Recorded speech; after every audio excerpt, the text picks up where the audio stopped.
کھانے اور پہننے اوڑھنے کی تربیت دی گئی۔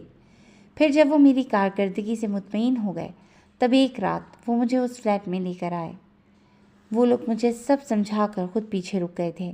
ڈور بیل بجانے پر وہی شخص جس کا روپ مجھے دیا گیا تھا باہر آیا اور کچھ بھی کہے بغیر چلا گیا۔ میں بھی اس فلیٹ میں رہنے لگا۔ بہت سکون سے دن گزر رہے تھے، لیکن پھر اچانک یہ دونوں آئے اور مجھے اغوا کر کر یہاں لے آئے۔ اس سے زیادہ میں کچھ نہیں جانتا۔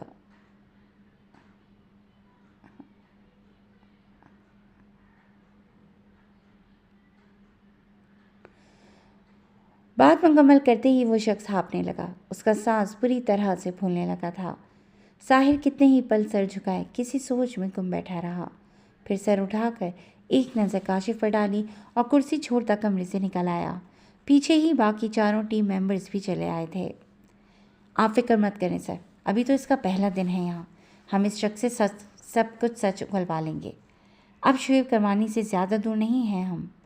عظیم نے تسلی دینے کی کوشش کی تھی شاید۔ اس شخص کو آزاد کر دو۔ ساحر لاؤنج سے باہر کی جانب کھلتی کھڑکی میں کھڑا تھا۔ واٹ؟ طلحہ، عظیم اور روحان کی مشترکہ آواز سنائی دی، البتہ طارق کچھ خاموش سا تھا۔ صحیح کہہ رہا ہوں میں، جانے دو اسے۔ ساحر کی نگاہیں رات کی تاریکی میں باہر روڈ پر آتی جاتی گاڑیوں پر رکی تھیں، جبکہ ذہن کہیں اور الجھا ہوا تھا۔ لیکن سر، یہ شخص ہی تو واحد راستہ ہے ہمارے پاس شعیب کرمانی تک پہنچنے کا۔ ان کی پلاننگ کیا ہے اسے ضرور علم ہوگا۔ روحان نے ساحر کی پوچھ دیکھتے ہوئے اسے مخاطب کیا۔ روحان، ہم اس پر اپنا وقت ضائع کر رہے ہیں۔ یہ شخص واقعی کچھ نہیں جانتا۔ شعیب کرمانی اتنا بیوقوف ہرگز نہیں ہے کہ اپنے مقصد کے لیے استعمال ہونے والے ہر چھوٹے بڑے مہرے کو اپنی پلاننگ سے آگاہ کرے۔ کاشف کو ہم سزا نہیں دے سکتے کیونکہ وہ بالکل بے قصور ہے۔ بے خبری کی مار مارا کیا ہے، اسے تو خود علم نہیں کہ اسے کسی گھناؤنے منصوبے کے لیے استعمال کیا گیا ہے۔ ایسے میں اسے ٹارچر کرنے کا کیا فائدہ؟ ویسے بھی شعیب کرمانی کاشف سے اپنا کام نکلوا چکا ہے۔ اب اسے کاشف کے جینے مرنے سے کوئی فرق نہیں پڑ سکتا۔ فرق پڑے گا تو صرف اس کی فیملی کو، جو آنکھوں میں ایک امید لیے اس کی راہ تک رہے ہوں گے۔ ہمیں اب شعیب کرمانی کے مہروں کو نہیں بلکہ ڈائریکٹ شعیب کرمانی کو ٹارگٹ کرنا ہے۔ لیٹ ہم گو، ساحر نے سنجیدگی سے کہتے ہوئے بات مکمل کی۔ Okay sir. وہ سب بھی ساحر کے اس فیصلے کے پیچھے چھپی وجہ سمجھ چکے تھے، تبھی اس کی بات سے متفق ہوئے۔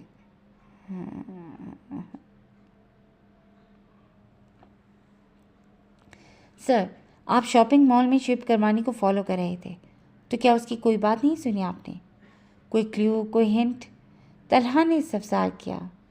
جواباً ساحر نے بغور اس کے چہرے کی جانب دیکھا، جہاں کچھ جانچنے کی کوشش کر رہا ہو۔ نہیں، میرے پہنچنے سے پہلے ہی کوئی اسے اطلاع کر چکا تھا میری موجودگی کی۔ ساحر کا لہجہ خشک ہوا۔ وہاں چند پل کی خاموشی چھا گئی تھی۔ سر، اب نیکسٹ کیا پلان ہے؟ عظیم نے ساحر کو مخاطب کیا۔ فی الحال کچھ نہیں، جلد بتاؤں گا۔ کاشف کو آزاد کر کے آپ لوگ بھی کام کریں۔ اب کل ملاقات ہوگی، پھر کچھ ڈیسائیڈ کرتے ہیں۔ Good night. ساحر نے بات ختم کی اور بیرونی دروازے کی جانب بڑھ گیا۔ طارق بھی اس کے پیچھے چلا آیا کہ دونوں ایک ہی گاڑی میں آئے تھے اور اب ایک ساتھ ہی واپس جانا تھا انہیں۔ رات کے 8 بج رہے تھے جب وہ سارا دن شاپنگ مالز میں عدن کے ساتھ خوار ہونے کے بعد بارات کا جوڑا لے کر لوٹی تھی۔ اس کی تو کوئی خاص ڈیمانڈ نہیں تھی برائڈل ڈریس کے حوالے سے، لیکن عدن اس معاملے میں بہت کانشیس ہو رہا تھا۔ وہ چاہتا تھا کہ شادی کے دن دانی دنیا کی حسین ترین دلہن لگے۔ تبھی ڈھیر سارے برائڈل ڈریس ریجیکٹ کرنے کے بعد بالآخر ایک ڈریس اسے مل ہی گیا تھا اپنی پسند کا، اور دانین نے شکر کا کلمہ پڑھا تھا۔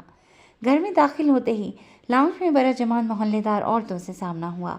شاہ مینشن میں ڈھولک رکھی جا چکی تھی، اس لیے پڑوس کی عورتیں اور ساری کزنز لاؤنج میں محفل جمائے ڈھولک کی تھاپ پر اپنی آوازوں میں سر بکھیر رہی تھیں۔